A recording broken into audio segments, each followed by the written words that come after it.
Anda semuanya dalam keadaan sehat dan semangat untuk mengikuti kegiatan pembelajaran sejarah pada pagi menjelang siang ini. Oke, di sini benar ya, kelas 11 IPS 3. Benar? Oke, di sini siapa ketua kelasnya? Masih Akbar? Oke Akbar, silahkan pimpin doa terlebih dahulu.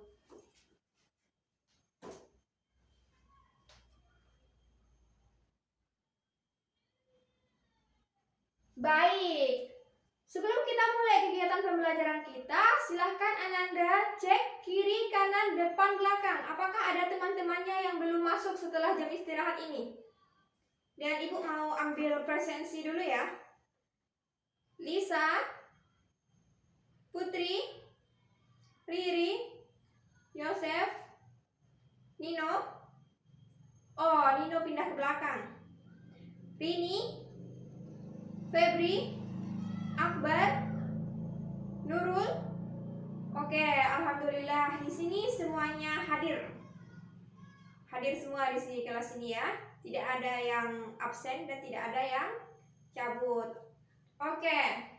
Kemarin kita membahas apa? Ada yang masih ingat kemarin kita membahas apa? Kemarin kita membahas tentang teori-teori masuknya Islam ke Nusantara. Namun pada hari ini kita masih tetap membahas mengenai 3.2, yaitu Kesultanan Maritim Islam.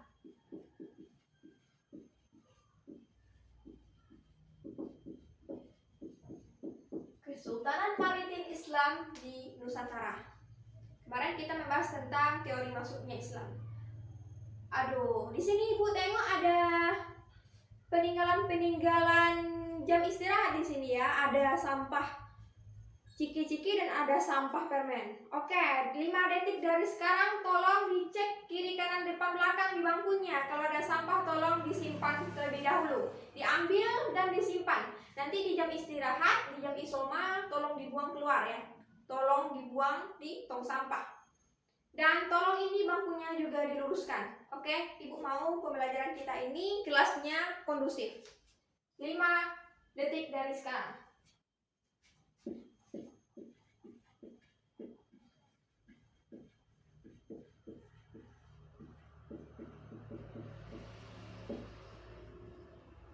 Oke, sekarang mata Ibu udah mulai jernih karena sampah-sampahnya sudah dienyahkan dari kelas ini dan kelas juga terlihat rapi. Ada yang masih ingat teori masuknya Islam di Nusantara ini ada berapa? Kemarin kita membahasnya teorinya ada berapa? Berapa teorinya? Ada 1? Kan? Ada 2? Ada 3? Ada 4? Ada 5? Atau ada 10? Atau ada 100 teori? Ada yang bisa menjawab? Ada berapa? Oke, silakan Rini. Ada berapa? 4. Kata Rini 4. Bagaimana teman-teman semuanya? Bagaimana Ananda semuanya? Bagaimana teman-teman Rini semuanya? Apa setuju dengan pendapat Rini? Ada 4 teori yang kita pelajari kemarin. Ya benar, ada 4 teori yang kita pelajari pada pertemuan kemarin. Pertama ada teori apa? Sebutkan Akbar. Teori Gujarat. Betul. Yang kedua ada teori apa? Yosef? Teori Mekah. Betul. Selanjutnya teori apa ini? Teori Persia. Ya betul. Masih ingat ya Anda semuanya ya. Yang terakhir, teori apa? Teori Nah, teori Gujarat ini mengatakan bahwa Islam masuk ke Nusantara itu melalui orang-orang India pada tahun 13 Masehi. Apa buktinya? Buktinya pada makam Sultan Malik As-Soleh yang pada saat itu batu nisannya bertuliskan huruf-huruf dari Gujarat. Selanjutnya yaitu teori Mekah. Teori Mekah ini mengatakan Islam masuk ke Nusantara pada abad ke-7 Masehi. Teori ini didukung oleh Buya Hamka. Ada yang tahu Buya Hamka? Buya Hamka ini bukan hanya sekedar sejarawan dan sastrawan yang terkenal di Sumatera Barat saja, tapi Buya Hamka ini sudah se-Indonesia. Atau orang-orang awam atau orang-orang umum pasti tahu Buya Hamka itu. Contohnya pada serial Tenggelamnya Kapal Van der Wijk. Kalau di serial Tenggelamnya Kapal Van der Wijk itu Buya Hamka bukan maksudnya adalah sutradaranya, bukan pemainnya, bukan, tapi beliau itu adalah penulisnya. Ada yang tahu nggak apa itu kepanjangan dari Hamka? Kita keluar dari topik sebentar dulu ya. Ada yang pernah tahu nggak apa sih kepanjangan dari Hamka itu? Padahal kita sering mendengar kata-kata Buya Hamka, nama Buya Hamka. Bahkan mungkin dari sanawiyah, dari SMP pasti kita pernah mendengar Buya Hamka. Bahkan dulu pernah Ibu waktu tahun 2021 Bu pernah berkunjung ke Maninjau. Ada orang Maninjau di sini. Di Maninjau itu ada museum kelahiran Buya Hamka. Di sana banyak sekali arsip-arsip, koleksi-koleksi karya-karya sastra dari Buya Hamka tersebut. Bahkan ada barang-barang pribadi dari Buya Hamka. Di sana kalau kita pergi ke sana dijamin ada sejarawan juga di sana yang akan menjelaskan kepada kita secara detail bagaimana kehidupan Buya Hamka, bagaimana karya-karyanya, pendidikannya, dan lain-lainnya. Gue harap nanti kalau udah libur atau ada study tour, tolong dipilih saja Museum Buya Hamka, itu sangat rekomendasi bagi Ibu. Oke, kita fokus ke sini lagi. Apa sih kepanjangan Hamka itu? Ada yang tahu? Nyerah semuanya? Oke. H itu Haji, A itu Abdul, M itu Malik, K itu Karim, A itu Amrullah. Coba diulang. Akbar, coba ulang. Apa itu Hamka? Apa kepanjangan dari Hamka? Coba diulang. Haji, Abdul, Malik, Karim, Amrullah. Betul. Jadi Buya Hamka ini salah satu yang mendukung tentang teori Mekah. Selanjutnya yaitu teori Persia. Teori Persia ini mengatakan Islam masuk melalui orang-orang Persia. Apa peninggalannya dari teori Persia ini? Ada orang Bengkulu di sini. Ada yang pernah melihat tabot, mengikuti kegiatan event tabot? Atau orang Pariaman? Apakah pernah mengikuti event tabui? Dulu kalau kita masih kecil pasti kita mengiranya event tabui ini cuma kayak event kita cuma pergi beramai-ramai ke pantai, padahal di situ event tabui itu banyak makna di sana dan kegiatannya itu dari awal sampai akhir terstruktur. Selanjutnya yaitu teori Cina. Pada saat itu mengatakan bahwa Islam masuk melalui orang-orang Cina yang pada saat itu banyak menjadi dai di daerah Jawa. Pada saat itu dai-dainya berasal dari Cina, maka dari itu dikatakan bahwa Islam masuk melalui orang-orang Cina di Jawa. Oke, kita lanjut ke materi kita selanjutnya mengenai Kesultanan Maritim Islam. Ada yang udah membaca buku nggak? Apa salah satu Kesultanan Maritim Islam di Nusantara? Salah satu Kesultanan Maritim Islam di Nusantara yaitu ada Kesultanan Aceh. Ada yang pernah pergi ke Aceh? Berarti belum pernah semuanya ya. Oke, Ibu ada kejutan untuk Anda semua. Di sini silakan Akbar selaku ketua kelas tolong ambil karton di atas meja Ibu.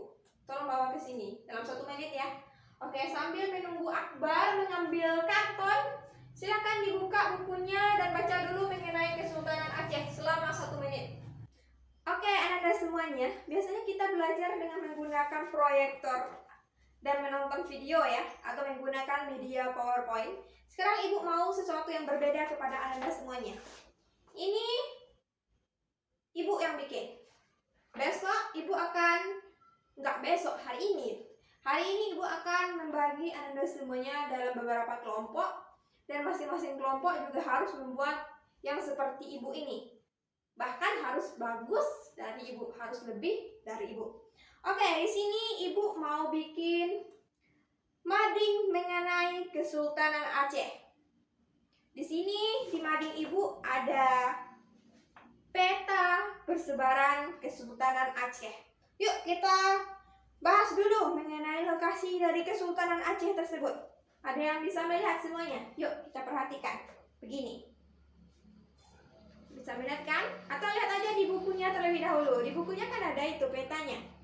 Oke, Kesultanan Aceh itu berada di Aceh Rayuk. Sekarang disebut sebagai Aceh Besar. Kesultanan Aceh itu berdiri pada tahun 1507 sampai 1903 Masehi.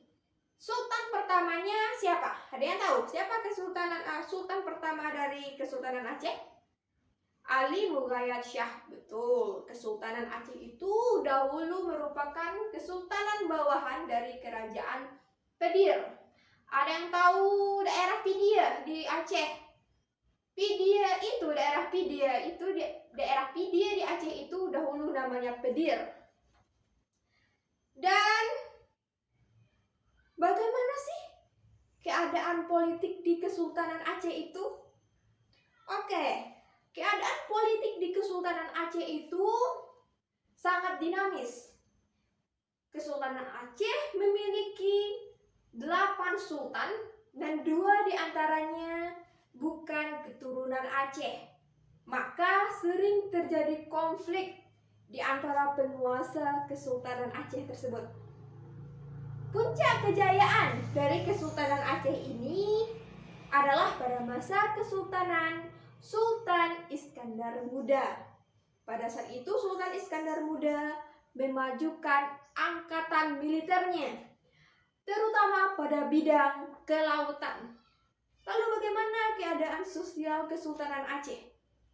Kesultanan Aceh itu ada yang pernah mendengar Tengku nggak? Atau ada yang pernah mendengar Teuku?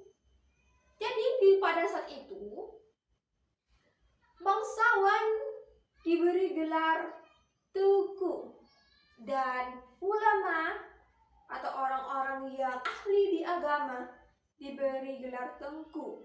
Jadi antara Teuku dan Tengku itu saling berebut pengaruh di depan masyarakat. Lalu ada yang tahu bagaimana keadaan ekonomi Kesultanan Aceh? Pada saat itu Kesultanan Aceh sudah menjalankan kegiatan perekonomiannya dalam bidang pertambangan, emas, perak, dan rempah-rempah. Lalu bagaimana keadaan kebudayaan di Kesultanan Aceh? Keadaan kebudayaan di Kesultanan Aceh itu salah satu orang yang memiliki karya, yaitu ada Syamsuddin Al-Sumatrani. Karya beliau adalah Al-Mi'raj, Al-Muhaqqiqin, Al-Iman. Dan ada peninggalan dari Kesultanan Aceh. Selanjutnya kalau untuk peninggalan di Kesultanan Aceh akan kita bahas pada pertemuan selanjutnya. Oke, ada pertanyaan Anda semuanya? Baik, jadi setelah Ibu jelaskan mengenai Kesultanan Aceh tadi, apakah ada Ananda di antara Ananda yang ingin bertanya? Jadi sebelum Ibu bagi Ananda semuanya dalam beberapa kelompok, jadi Ibu harap ada pertanyaan ya dari Ananda. Oke, hari ini apa pertanyaannya? Oke, Ananda semua tolong perhatikan. Jadi Rini bertanya, apa saja sih faktor yang menyebabkan Kesultanan Aceh itu menjadi sebuah kesultanan yang besar dan sebuah kesultanan yang bisa mencapai puncak kejayaannya? Ada yang bisa menjawab pertanyaan dari Rini? Ibu lemparkan pertanyaannya kepada Ananda terlebih dahulu. Tidak ada yang bisa menjawab? Baik. Yang menyebabkan Kesultanan Aceh itu pernah mencapai puncak kejayaannya, pernah menjadi sebuah kesultanan yang besar. Yang pertama, Kesultanan Aceh itu memiliki pola serta sistem pendidikan militer yang bagus pada saat itu. Yang kedua, Kesultanan Aceh itu memiliki komitmen untuk menentang hegemoni Eropa. Selanjutnya ada yang tahu? Selanjutnya yaitu Kesultanan Aceh, sangat memajukan pengembangan ilmu pengetahuan, sehingga pada saat itu ada beberapa tokoh ilmuwan yang muncul, bahkan ada karyanya, seperti contohnya yaitu Syamsuddin Al-Sumatrani yang Ibu sebutkan tadi. Selanjutnya apalagi? Ada yang tahu? Kesultanan Aceh itu menjalin hubungan diplomasi dengan negara lain. Oke, itu jawabannya. Oke, maka dari itu Ibu mau membagi Anda semua dari dalam beberapa kelompok. Silahkan dari depan ke belakang hitung sampai 5 dari sekarang.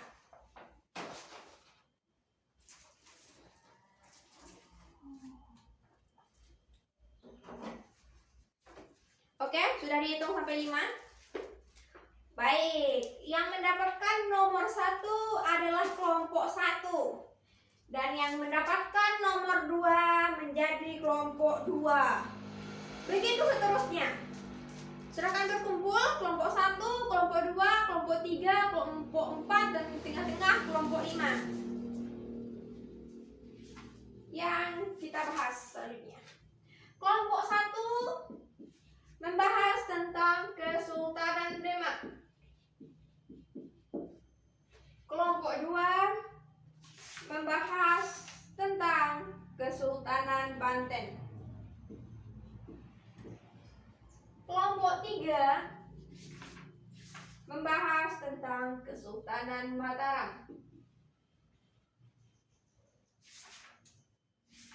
Kelompok 4 membahas tentang Kesultanan Ternate. Kelompok 5 membahas tentang Kesultanan Tidore. Jadi, tugas yang Ibu berikan untuk masing-masing kelompok adalah membuat mading seperti yang Ibu bikin tadi. Isi mading itu adalah menjelaskan, pertama, menjelaskan lokasi kesultanan. Yang kedua, menjelaskan keadaan politik. Yang ketiga, menjelaskan keadaan ekonomi. Yang keempat, menjelaskan keadaan sosial. Yang kelima, menjelaskan bagaimana bentuk kebudayaan dari kesultanan tersebut. Semuanya dikumpulkan pada pertemuan selanjutnya.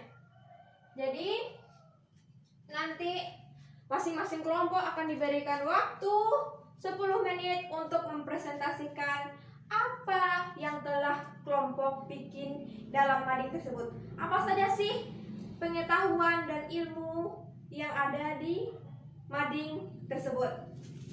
Oke, ada pertanyaan? Tidak ada pertanyaan? Ini menjelang jadwal kita habis, jam pelajaran kita habis. Oh ya, ada tugas tambahan dari Ibu. Karena kemarin Ibu nggak ngasih tugas ya. Sekarang tugas tambahan Ibu yaitu tugas individu membuat resum peninggalan dari kelima kesultanan ini. Resumnya individu membuat peninggalan-peninggalan yang ditinggalkan, yang diwariskan oleh kelima kesultanan ini. Oke, berarti minggu besok Ibu akan menjelaskan bagaimana sih peninggalan serta warisan yang ditinggalkan oleh Kesultanan Aceh. Kita fair. Ada pertanyaan? Sekali lagi ada pertanyaan. Oke, Akbar mau bertanya apa? Oke, Akbar bertanya, resumnya itu tulis tangan atau diketik, Bu? Gimana ya? Ibu pengennya resum itu tulis tangan ya? Jadi, penugasan resum peninggalan-peninggalan kesultanan tersebut harap tulis tangan. Untuk kelima, peninggalan kesultanan ini maksimal 3 halaman. Oke? Oke, ada pertanyaan lain? Sebelum jadwal kita habis? Sebelum masuk waktu isoma? Oke, tidak ada ya.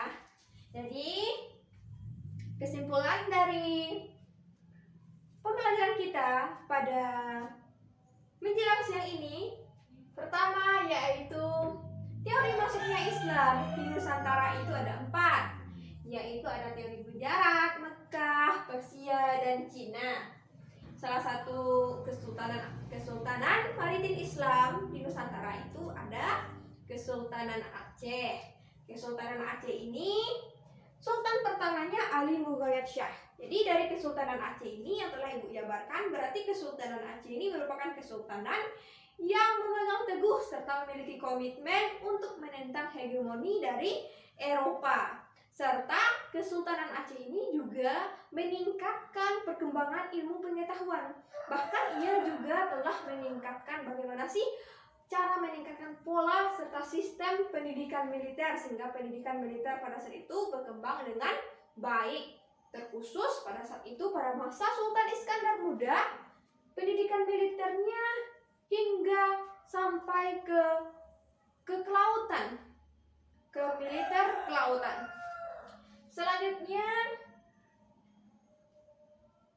selain dari Kesultanan Aceh, ada lagi yaitu Kesultanan Maritim Islam. Ada Kesultanan Demak, Banten, Mataram, Ternate, dan Tidore yang akan kita bahas pada pertemuan selanjutnya. Tidak hanya ini saja, kita juga akan membahas tentang peninggalan-peninggalan serta warisan yang ditinggalkan dari Kesultanan Maritim Islam tersebut.